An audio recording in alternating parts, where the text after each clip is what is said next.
So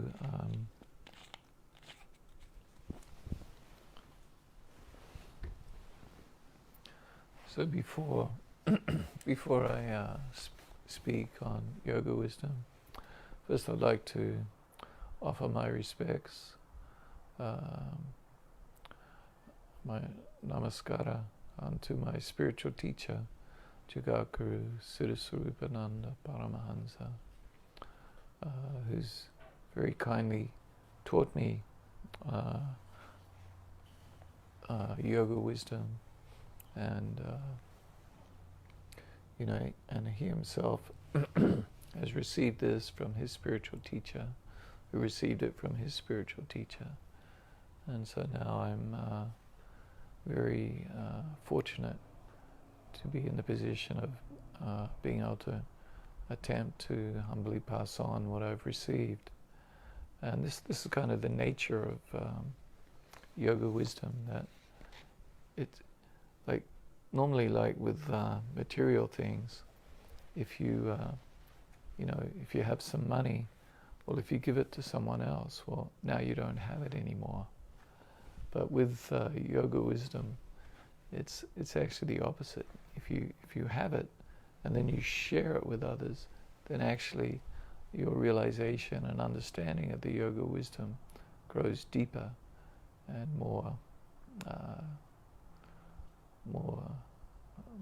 thorough, more deep, more realized. Right? You actually begin to realize this knowledge. So this, and we're talking here about yoga wisdom, and I'll talk about yoga and the real meaning of yoga in a moment. But there's a difference between knowledge and wisdom. So knowledge is to basically know some stuff, like to know some facts. And so an example would be that one may know that that water is the chemical compound of H2O, so in other words, two atoms of hydrogen combined with one atom of oxygen. This is the chemical makeup of water, right? So H2O, water. And so, this is very interesting. It's like, oh, okay, well, that's an interesting fact. So I remember, I learned this at school. Water is H2O. Okay, very interesting. But if you were to actually separate the water into its component parts, into its two parts of hydrogen and one part of oxygen, so if you were to actually separate the atoms, or if you had two atoms of hydrogen and one atom of water, and you combined them together, and then suddenly you had water, then it would be like your realization of this knowledge. In other words, this knowledge that water is H2O, or two parts hydrogen to one part oxygen, would be much deeper. And so in Sanskrit, this knowledge is known as jnana, and wisdom is known as vijnana. And so this wisdom is realized knowledge. So actually lived and realized and known. Right? We know it for a fact. We understand it. We appreciate it. We know that the reality of this knowledge. And so yoga wisdom is like that. The aim is not to just acquire a bunch of interesting facts or knowledge about the yoga process or about the different yoga texts, and be able to quote the different yoga texts and discuss concepts of yoga philosophy from either coming from the Patanjali's Yoga Sutras or from the Srimad Bhagavad Gita, which are the two primary yoga texts that people think of when they first, or hear about when they first start to study yoga. right? So it's not about just reading and understanding and having some kind of knowledge. It's about actually realizing this knowledge, living this knowledge, and then it becomes wisdom. So the word yoga means to link up. Like the English word yoke is derived from the Sanskrit word yuj or yoga, to link up, to have union. So in yoga there is so there is the implicit within it entails that there is two people. There's yourself and somebody else. And so yoga is the process of linking up yourself with the Supreme, and specifically with the Supreme Person. And so in this world we can experience a type of yoga as we establish connections with, or we're already in a type of yoga with different family members, with our parents, with our siblings, with our children. This is a type of union or yoga. But this union or yoking up is not necessarily that satisfying. In fact, sometimes we might find it very dissatisfying, and we may want to break the union and no longer be in yoga with this particular person anymore. So this is the nature of this material world, where relationships in the beginning may be very satisfying, and at the end they may be very dissatisfying. Or they may actually start out kind of dissatisfying, and then somehow or other they turn into be satisfying. But yoga is real yoga is about union with the Supreme. And I used to be a mediator, like as opposed to being a meditator. So I'm still a meditator doing meditation, and we're teaching meditation here tonight. But I used to also at one time be a mediator, and I used to mediate for the Mediation Center of the Pacific. And generally speaking, we used to mediate primarily family matters, divorces, and it's usually, you have the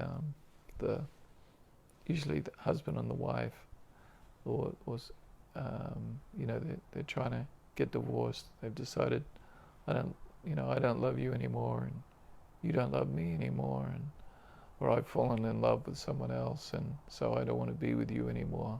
Whatever it may be, and it's very painful, right? And usually or oftentimes, the couple, they're not able to work things out, like who's going to have the kids, what days of the week will you have the kids, what time will you pick them up, what time will you drop them off, who's going to get the stuff. Okay, we've got, we own a house, who's going to get to live in the house, who's going to get the car. Well, we've got two cars, so you get your car and I get my car. Or, who's going to get the dog, right? There's often a big conflict about who's going to get the dog, or the pets, or the stuff, the photos, and whatever. It's kind of like there's a dispute going on where the people, unfortunately, they're not able to work it out. They need some help. So usually they're in a court setting, with the family court judge. And, how's the family court judge supposed to work this out, right? They can't work it out. They'd go to mediation and try and sort this out, try and sort it out between yourselves, because that's the best way, right? So anyway, I did this for a number of years. And so one time this couple came, and they hadn't actually been married, but they had a child. And the woman was quite young, kind of young, and the guy was a bit older.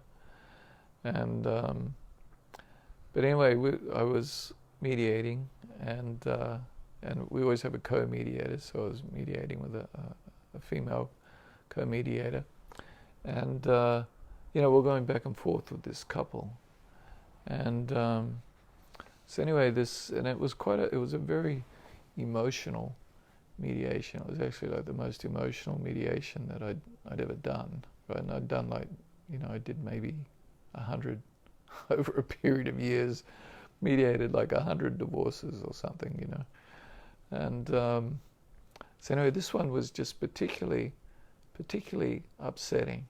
So this, and the after sort of going back and forth, and it was kind of apparent that the guy didn't really care for this woman very much. It was like, well, he'd enjoyed himself with her. In other words, he'd had sex with her, and that was all fine and dandy. But then, a child came along, and he's kind of like, well, he just didn't want to.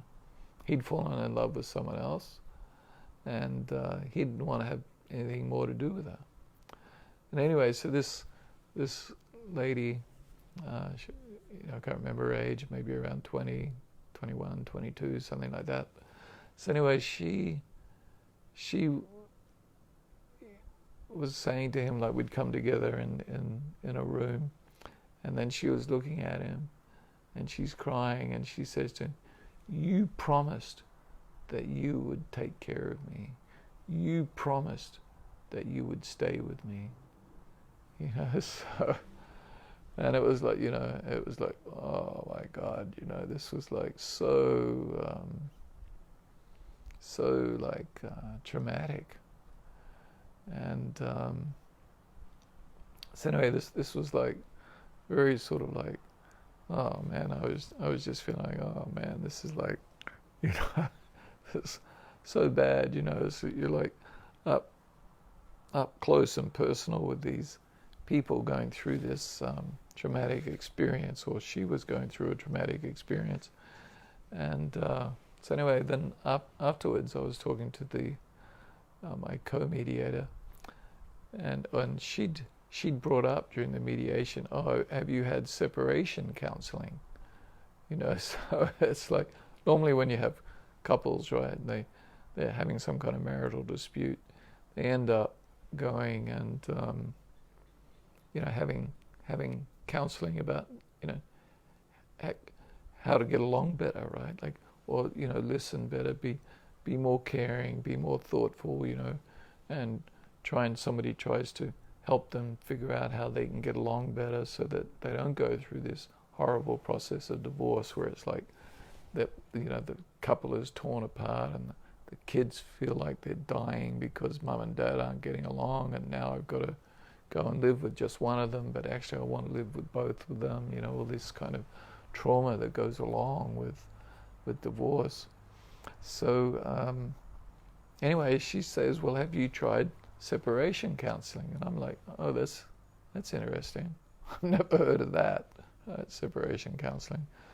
So anyway, so then the next morning I was kind of like, so sort of like disturbed by this whole thing, her just saying to him, you promised, you promised, and here he is, he's breaking his promise, So anyway, so I started, going to the source of all knowledge. I shouldn't say that, because Google is not the source of all knowledge.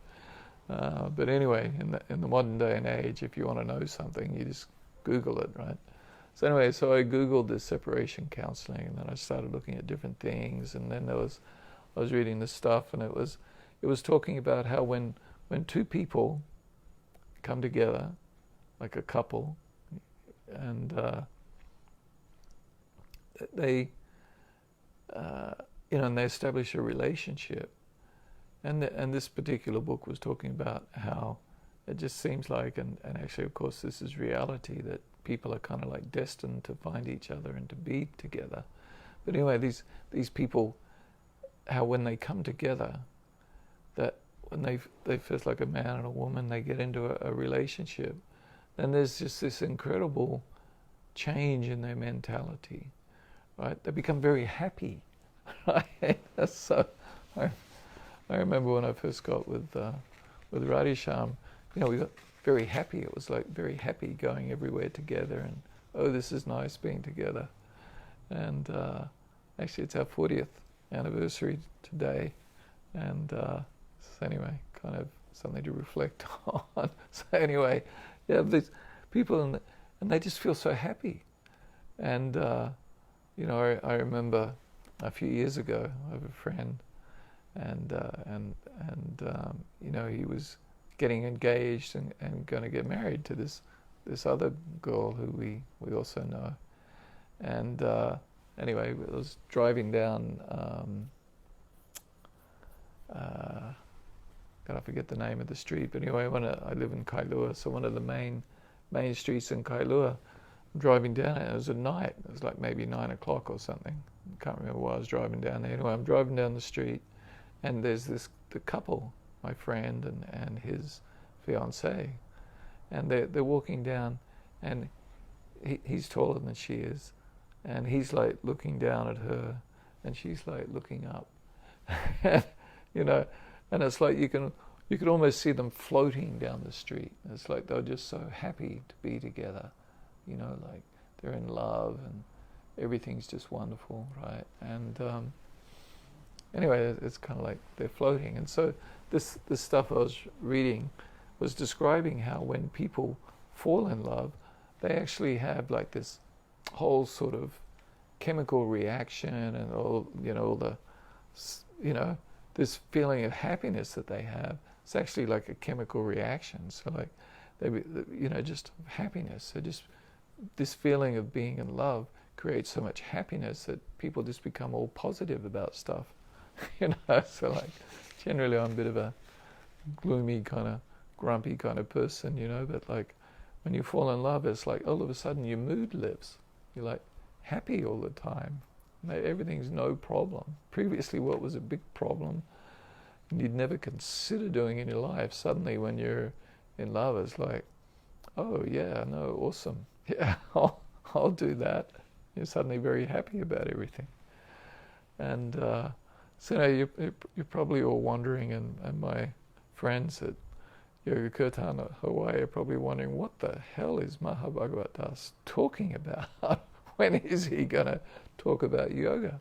So anyway, the reason why I'm describing this whole experience is because when two people link up together, which is kind of like a kind of yoga, that they can experience so much happiness and joy that suddenly their whole outlook on life can become completely changed. They can become all sort of happy and joyful. And so real yoga is about linking up with the Supreme person. So this, so when you link up with your husband or wife or whatever, it's like, okay, well, they're just another little person like you. Like we are spiritual in essence. We're a spiritual spark, part and parcel of the Supreme. And everyone else that we relate with is also another minute spark or particle, spiritual spark. And, but just from the relationship with this one minute spiritual spark, that we can get so much happiness out of this linking up together and being in union together. So the realization that I had that I wanted to share with you all is that when you link up in yoga or union with the Supreme Person, the Parabrahman or the Supreme Brahman, who's actually the cause of all causes and the source of everything that is, all the material and spiritual worlds, like in Bhagavad Gita, Shri Krishna. Krishna means all attractive, so the all attractive person, Krishna, the all attractive person, the speaker of the ancient yoga text, Bhagavad Gita. He says in chapter 10, text 8, Aham savasya prabhavo mata savam pravatate. So Aham savasya prabhavo means I am the source of everything. Sabasha means everything. And aham is I, and prabhavo is everything, the source, the source. Mata sarvam pravartate is everything emanates from me. So Krishna, the Supreme Person, is the original cause of all causes. Everything emanates from him. So we are the minute spiritual spark, and Krishna, the Supreme Person, is our creator, our source. He is the energetic, and we are his energy. We are his part and parcel. So we are the same in quality, in that we're spiritual. We're spiritual in essence, but we're not the same in quantity. Krishna, the Supreme Person, is very great, and we are very great is like understatement, and we are very minute, a minute spiritual particle, a little spark of life. And so when the minute spiritual spark, or what's known in Sanskrit as the Atma, when we, the Atma, link up in yoga or union with the Supreme Person, Shri Krishna, then we experience unbelievable happiness and bliss. And we realize our actual true identity as eternal spiritual spark, eternal spiritual being. And so the actual nature, or your nature of you, the soul, your actual nature is what's known, described as Sat Chit Ananda, Sat Chit Ananda. So Sat means eternity. You are eternal spiritual soul. And Chit refers to cognizance or knowledge, actual real knowledge. And cognizance, awareness of everything and understanding of everything. And Ananda means bliss, blissfulness. So the actual nature of you, the Atma, the spiritual being that's inhabiting your temporary material body, and when this temporary material body ceases to exist, you, the Atma, the soul, will continue to exist. You are eternal. You are eternal spiritual soul. You are not the Supreme Soul. And your function, the purpose of your existence is actually to link up in yoga or union with the Supreme Person. Somehow or other, we've temporarily forgotten this actual relationship that we have. We are eternally the spiritual spark or part and parcel of the Supreme Person. And so the aim of life is to actually link up with and in yoga or union with the Supreme Person. And so I described how when just two minute spiritual sparks link up together in union, and they can experience so much happiness and joy that there's all these chemical reactions going on in their bodies, and they're like floating down the street as they walk together down the street.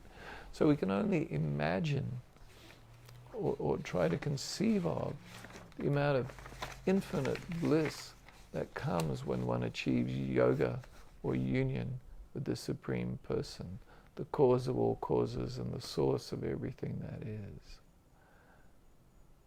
The Ananda, or the bliss, is inconceivable.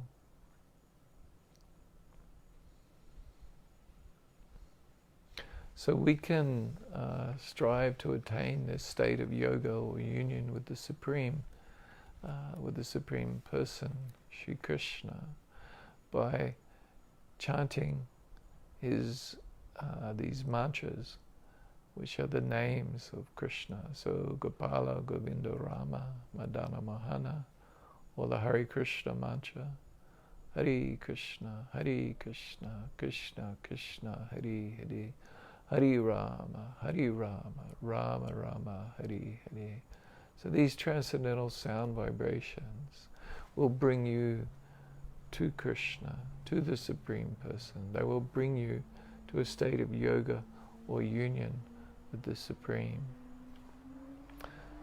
So I encourage you all to please apply these methods of meditation that we've taught tonight. Engage in the practice of Kirtan. You can do the deep peace breathing, the Garanga breathing, and you can do the Japa meditation, chanting on beads. And so if you'd like to get a set of beads, please email us at yogakirtanhawaii@gmail.com requesting a set of beads. And so anyway, so please apply these practices of meditation to your life. Add them to your life. You don't need to stop doing whatever you're doing. You can just add these practices to your life. And please, study yoga wisdom with us. So we have, I give 3 yoga wisdom talks a month here on Yoga Kirtan Hawaii at Facebook. And so currently right now, so like on the 4th Sunday of the month, I give a Bhagavad Gita class. On the last Sunday of the month, last Tuesday of the month, I give, I think it's actually, maybe it's the 4th Tuesday of the month. Anyway, I give a yoga, like a soul journey class, a yoga wisdom talk. And then on this first Tuesday of the month, we do the experience meditation class with a yoga wisdom class. So anyway, and every Tuesday at 7 p.m. and at other times as well, there's a live kirtan on Yoga Facebook or Yoga Kirtan Hawaii's Facebook page. Okay, so thank you very much for listening.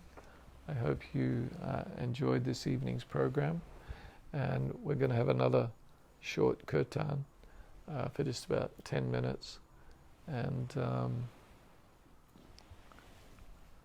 looks like I'm going to have to go and get my wife again, and so I'll just get her, so just don't go anywhere. I'll be right back, and we'll do a little bit more kirtan. Thank you. Radhisha. Radhisha. Yes.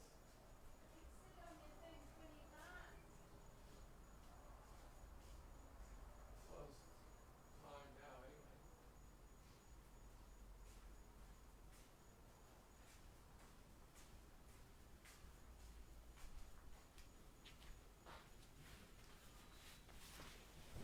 She says I finished a bit early.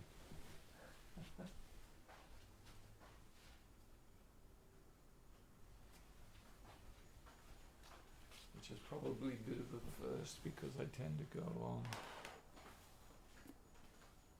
What? I'm just talking to people.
Govinda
much. We'll see you again next time, which is Friday, or no, it is